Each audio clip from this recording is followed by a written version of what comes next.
குறிப்புகளைக் கொண்டு மா என்னும் எழுத்தில் தொடங்கும் சொற்களைக் கண்டறிந்து கட்டங்களை நிரப்புக.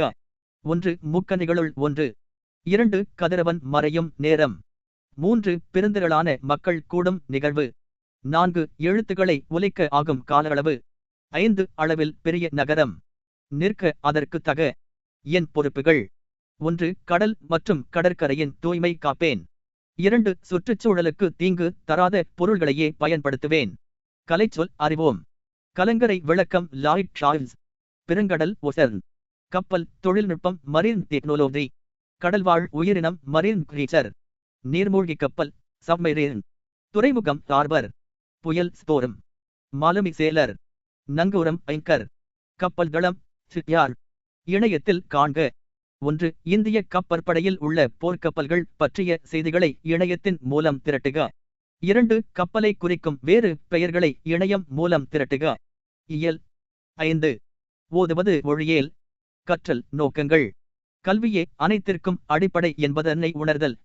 எளிய பாடல்களை சீர்பிரித்து படித்து பொருள் புரிந்து கொள்ளுதல். கதை படிக்கும் ஆர்வத்தை உருவாக்குதல். மொழியில் உள்ள எழுத்துக்கள் சொற்கள் ஆகியவற்றின் கட்டமைப்பை அறிந்து பயன்படுத்துதல். இயல் 5. கவிதை பேழை. இன்பத்தமிழ் கல்வி. நுழையும் முன் பாரதிதாசன் கவிதை எழுதுவதற்காக தாளையும் எழுதுகோலையும் எடுத்தார். எதைப் பற்றி எழுதுவது எனச் சிந்தித்தார். வானம், ஓடை, காடு, தென்றல், மயில் போன்ற இயற்கைப் பொருள்கள் எல்லாம் அவர் கருத்தை கவர்ந்தன. எனினும் புரட்சிக் கவிஞராகிய பாவேந்தர் தமிழரின் இன்னல் தீர்க்கும் வழி ஒன்றை கவிதையாக படைத்தார். அதை நாமும் படித்துச் சுவைப்போம். ஏடெடுத்தேன் கவி ஒன்று வரைந்திட என்னை எழுதென்று சொன்னது வான் ஓடையும் தாமரை பூக்களும் தங்களின் ஓவியன் தீட்டுகா என்றுரைக்கும் காடும் கழனியும் கார்முகிலும் வந்து கண்ணை கவர்ந்திட எத்தனைக்கும் ஆடும் மயில் நிகர் பெண்கள் எல்லாம் உயிர் அன்பினை சித்திரம் செய்க என்றார். சோலை குளிர்தரு தென்றல் வரும்பசன் தோகை மயில் வரும் அன்னம் வரும் மாலை பொழுதினில் மேற்றிசையில் விழும் மாணிக்க பரிதி காட்சி தரும்.